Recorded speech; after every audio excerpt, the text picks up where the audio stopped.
बिस्मिल्लाहिर्रहमानिर्रहीम। अस्सलाम वालेकुम स्टूडेंट। क्लास 5 का साइंस सब्जेक्ट और चैप्टर नंबर 3 इकोसिस्टम और पेज नंबर 26। बिस्मिल्लाहिर्रहमानिर्रहीम। रेगुलर पॉइंट शुरू करते हैं। हमारे पास पेज नंबर 27 है और चैप्टर नंबर 3 इकोसिस्टम क्लास 5 और फूड चेन से मुतालिक हम पढ़ते हैं। तो स्टूडेंट्स हम देखते हैं कि कुछ चीज़ें हमारे सराउंडिंग में हमारे इकोसिस्टम के अंदर एक दूसरे की खुराक का हिस्सा बनती हैं। जैसे हम इंसान कुछ पौधे खा लेते हैं, कुछ जानदार खा लेते हैं, चिकन खा लेते हैं, या हम फिश खा लेते हैं, या हम कुछ और चीज़ें खाती हैं। तो जाहिर है वो जो चीज़ें जिनको हम खा रहे होते हैं वो भी कोई और चीज़ें आगे खा रही होती हैं। तो ये जो चीज़ है जो एक दूसरे से जुड़ा हुआ होना है, एक दूसरे से कनेक्टेड होना है, इसे हम फूड चेन कहते हैं। अब इसकी कुछ एग्जांपल्स हम पढ़ते हैं कि फूड चेन में जैसे एक फ्रॉग है, एक ग्रास ऊपर को खा लेता है, और एक स्नेक इस फ्रॉग को खा लेता है, और एक ईगल इस स्नेक को खा जाता है। तो ये जो एक दूसरे का पार्ट बन रहे होते हैं खुराक को हासिल करने के लिए, इसे हम फूड चेन कहते हैं। A food chain is a sequence, एक तरतीब होती है फूड चेन के अंदर। Who eats whom by ecosystem to get energy, के जो एनर्जी को हासिल करने के लिए एक दूसरे को खा रहे होते हैं। Every organism in this chain is essential, कि हर एक ऑर्गेनिज्म जो इस चेन के अंदर जुड़ा होता है ना, तो वो जरूरी होता है, इसेंशियल होता है, लाजमी होता है। वोकेबलरी में जो लफ्ज़ हमारे सामने थोड़े मुश्किल आएंगे, डिफ़िकल्ट आएंगे, मैं इंशाल्लाह उनकी स्क्रीन पे उनका वोकेबलरी, उनके मीनिंग और वो भी आपको उनकी डेफिनेशन के साथ एक्सप्लेन करता जाऊंगा, जो कि आप स्क्रीनशॉट ले लीजिएगा या उसे नोट कर लीजिएगा। In the food chain shown below, के नीचे वो हमें एक डायग्राम दिखाएगा जिसमें वो हमें फूड चेन के बारे में एक्सप्लेन करेगा। When the grasshopper eats grass, जब ग्रास हुपर खा रहा होता है घास को, energy and nutrients from the grass are transferred to it, और जब वो घास खा रहा होता है तो उसके पास जो एनर्जी आती है, जो वो न्यूट्रिएंट्स ले रहा होता है, वो इस घास के जरिए उसके अंदर ऐड हो जाती हैं, और उस घास के जो न्यूट्रिएंट्स हैं, जो एनर्जी है, वो बेसिकली उससे सर्वाइव करता है, उससे जिंदा रहता है, और उससे अपनी लाइफ को आगे सर्वाइवल के लिए लेके चलता है। When the frog eats the grasshopper, और जब ये जो मेंढक है ये खा लेता है इस ग्रास ऊपर को, energy and nutrients from the grass ऊपर, कि वो जो ग्रास ऊपर के अंदर जो एनर्जी आ गई थी घास के खाने की वजह से, अब वो एनर्जी बेसिकली ग्रास ऊपर के मेंढक की तरफ चले जाने से वो मेंढक के अंदर चली गई हैं। यानी जिस तरह से हम एक जो लिविंग ऑर्गेनिज्म है उसे खाते जाएंगे, उसी तरह से उसकी जो एनर्जी है वो भी अगले में ट्रांसफर होती जाएगी।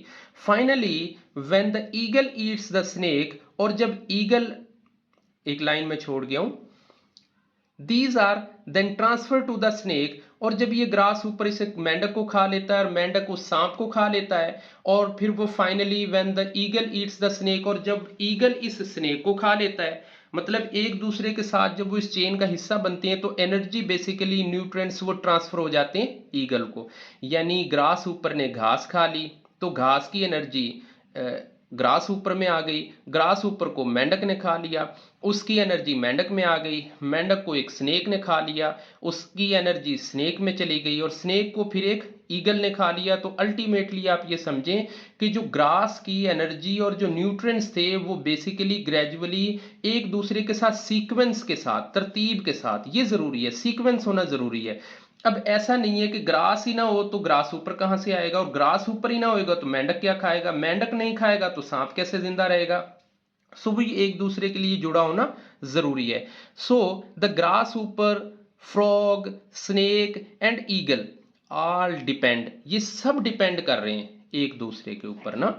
जैसे हमारा जो सर्कुलेटरी सिस्टम है वो डिपेंड करता है हमारे रिस्पायरेटरी सिस्टम, जो हमारा रिस्पायरेटरी सिस्टम है सर्कुलेटरी पे डिपेंड करता है। मतलब जिस तरह से हम एक दूसरे पे डिपेंड कर रहे होते हैं, the food, they are all the part of the food chain, और ये सारे के सारे जो पार्ट्स हैं ये इस फूड चेन का हिस्सा होते हैं। अब फूड चेन शोज अस, एक जो फूड चेन होती है वो ये हमें बताती है हाउ, कि कैसे each living organism gets its food, के हर एक ऑर्गेनिज्म जो जिंदा होता है वो अपनी फूड कैसे हासिल करता है। जैसे ग्रास ऊपर ने अपनी फूड कहाँ से हासिल की, स्नेक ने कहाँ से हासिल की, मेंढक ने कहाँ से हासिल की। तो ये सारी चीजें एक दूसरे से डिपेंड होती हैं और फूड चेन हमें बेसिकली ये समझा रहा होता है कि किस तरीके से ये एक दूसरे से इंटरलिंक्ड हैं and how energy and nutrients are passed from one living organism to another living organism, कि जो एक लिविंग ऑर्गेनिज्म से दूसरे लिविंग ऑर्गेनिज्म की तरफ जा रहे होते हैं। अब links in the food chain, कि ये ताल्लुक जो है, ये राबता, ये बेसिकली क्या है फूड चेन के अंदर, इसे हम जब रीड करेंगे, जब हमारे पास सवाल आता है फूड चेन से रिलेटेड, तो हम फूड चेन को जब एक्सप्लेन कर लेंगे, इस डेफिनेशन को हम बयान कर देंगे और साथ में हम एक या दो एग्जाम्पल बयान कर देंगे, like grasshopper, like frog, like snake, like eagle, to eat each others, to get energy. तो उसके बाद हम इसका लिंक के साथ एक्सप्लेन करेंगे, link in a food chain, कि लिंक राब्ता क्या होता है। So food chain has a links, कि फूड चेन के अंदर राब्ते होते हैं। जैसे एक फूड, अगर ये एक चेन है और हम इसे चेन को यूं मिलाते जा रहे हैं, तो इसका मतलब कि एक पोर्शन दूसरे पोर्शन के साथ लिंक कर रहा है ये, और इस तरह से ये एक चेन बनती जा रही है। सो ये लिंक है तो ये चेन है, अगर ये लिंक राब्ता ही टूट जाएगा तो ये लिंक खत्म हो जाएगा। Food chain, all the food chain begin with the plants which are producers, कि जितनी भी चेन्स हैं वो सारी की सारी प्लांट से शुरू होती हैं, या वो ग्रास से होएगी, या वो किसी बड़े पौधे से होएगी, या वो किसी फ्रूट से होएगी, या वो किसी भी चीज़ से होएगी, लेकिन लाजमी तौर पे वो प्लांट होते हैं, क्योंकि हमारे लिविंग ऑर्गेनिज्म में प्लांट ही एक ऐसे ऑर्गेनिजम्स होते हैं जो अपनी खुराक खुद से बना रहे होते हैं, वरना जितने भी लिविंग ऑर्गेनिजम्स हैं वो पौधों से खुराक हासिल कर रहे होते हैं, वो डायरेक्ट खुद से अपनी खुराक तैयार नहीं करते। They are the first link, और ये जो प्रोड्यूसर्स होते हैं, ये जो प्लांट्स होते हैं, इनको हम फर्स्ट लिंक भी कह सकते हैं इन द फूड चेन। सो इस पैराग्राफ के अंदर जो हमारे पास मेन एग्जांपल्स आई हैं, या मेन जो पॉइंट आपने हमारे सामने आए हैं, कि फूड चेन में लिंक होते हैं, और ये लिंक हमेशा किसी न किसी प्लांट से जुड़े होते हैं, और उन प्लांट को हम प्रोड्यूसर कहते हैं। और इनका जो फर्स्ट लिंक होता है, पहली जो जड़ होती है जहां से ये स्टार्ट होता है, उसको हम फूड चेन का फर्स्ट लिंक कहते हैं, और वो हमारे प्लांट होते हैं। If the link is food chain is removed, अगर कोई एक लिंक इसमें से गायब हो जाए, कोई भी एक लिंक इनमें से निकल जाए, the entire food chain will be affected, कि जो पूरी की पूरी जो फूड चेन है वो मुतासिर हो जाती है। इसकी एग्जांपल आप यूं लगा लें कि अगर ग्रास नहीं है तो ग्रास ऊपर क्या खाएगा, और अगर ग्रास ऊपर नहीं होएगा तो मेंढक उससे क्या खाएगा। सो इसको बहुत आसानी से अल्हम्दुलिल्लाह आप समझ गए होंगे कि फूड चेन एक सीक्वेंस होती है जिसमें एक जानदार दूसरे जानदार को खा रहा होता है। नेक्स्ट स्टूडेंट्स, हमारे सामने पेज नंबर 28 है, और 28 के अंदर हम ये पढ़ेंगे कि first link, second link, third link, fourth link, fifth link. ये लिंक्स क्या हैं, इनको हम थोड़ा डिफाइन कर लेते हैं। हमने लास्ट पेज पे पढ़ा कि फर्स्ट लिंक तो वो होता है जो प्रोड्यूसर होते हैं, और प्रोड्यूसर वो होते हैं जो अपनी खुराक खुद तैयार करते हैं, और हमें ये पता चल गया है कि प्लांट्स ही ऐसे ऑर्गेनिजम्स होते हैं जो अपनी खुराक खुद तैयार करते हैं। अब उसमें ट्रीज हैं, ग्रास है, बेरी प्लांट्स हैं, मतलब कुछ भी है जो पौधों से रिलेटेड है। अब जो सेकंड लिंक है, सेकंड लिंक में बेसिकली वो तमाम हार्बिवर्स आएंगे, वो तमाम कंज्यूमर्स आएंगे जो इन पौधों से खुराक हासिल करेंगे, और उनको हम बोलेंगे हार्बिवर्स। ये हमारे कॉल्ड होंगे प्रोड्यूसर्स। फर्स्ट लिंक को हम बोलेंगे प्रोड्यूसर। बेसिकली आप इनको हाईलाइट भी कर लें और फर्स्ट लिंक के साथ इक्वल करके आप इनको लिख भी लें, यानी first link producer is equal to plants. यानी आप जो अपना रजिस्टर है या जो आपके नोट्स बना रहे हैं वहां पे एक फर्स्ट लिंक लिखें लाइन पे, उसके इक्वल लिखें प्रोड्यूसर्स, और उसके अगेंस्ट आप उसके सामने लिख लें प्लांट्स। तो ये आपका एक कंसेप्ट क्लियर हो जाएगा।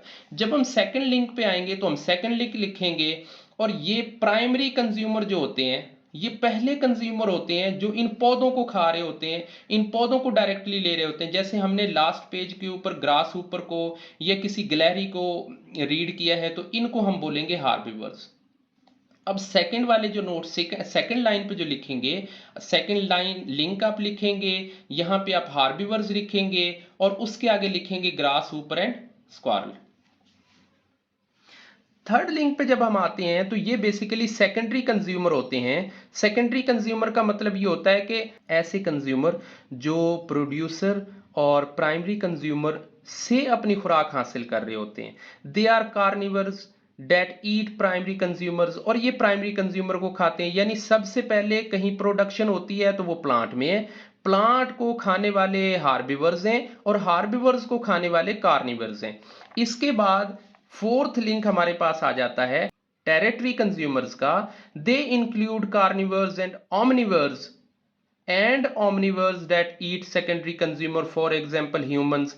यानी ऐसे तमाम जानदार जो प्राइमरी सोर्स को या सेकेंडरी सोर्स को खा रहे होते हैं उनको हम ओमनिवर्स बोलते हैं। ये कार्निवर्स भी होते हैं, ओमनिवर्स भी होते हैं, यानी इनके पास चॉइस है कि ये फर्स्ट लिंक को भी खा सकते हैं, सेकंड को भी खा सकते हैं। फोर्थ पे आते हैं quaternary consumers. They are also carnivores that eat terrestrial consumers, for example lions, मतलब ये शिकार कर रहे होते हैं। अब नेक्स्ट लाइन हम पढ़ते हैं, इसी लिंक को हम मजीद एक्सप्लेन करने की कोशिश करते हैं। Organism that consume both plant and animals is are omnivore, कि ऐसे ऑर्गेनिज्म जो कंज्यूम करते हैं प्लांट्स को भी और एनिमल्स को भी, तो उनको हम कहते हैं ओमनिवर्स। ये हाईलाइट एरिया में रखना है, इसे आपने डेफिनेशन के तौर पे याद भी करना है। The food chain is greatly impacted by Omniverse, और ये जो फूड चेन होती है ये बड़ा असरअंदाज होती है इस ओमनिवर्स के साथ। Each food chain has different links, और हर फूड चेन में बड़े डिफरेंट लिंक्स होते हैं that describe the organisms function of ecosystem, जो किसी भी ऑर्गेनिज्म के इकोसिस्टम का फंक्शन एक्सप्लेन कर रहे होते हैं, उसे बयान कर रहे होते हैं। The third and the fourth link of the typically were omnivores and meat eating carnivores stand, कि जो तीसरे और चौथे नंबर पे आ रहे हैं, यानी जो थर्ड और फोर्थ पे आ रहे हैं, इनमें कुछ ऐसे भी हैं जो मीट ईटिंग भी करते हैं, जो कार्निवर्स को भी ले रहे होते हैं। मतलब जो हम इंसान यानी ह्यूमन गोश्त भी खा लेते हैं, और गोश्त वाले जो जानदार हैं वो आगे पौधे खा रहे होते हैं, और हम डायरेक्टली पौधे भी खा लेते हैं, जैसे सब्जियां होती हैं, ग्रीन वेजिटेबल्स होती हैं, उनको हम खा रहे होते हैं। नेक्स्ट इंशाल्लाह मिलते हैं अगली वीडियो में, तब तक के लिए अल्लाह हाफिज।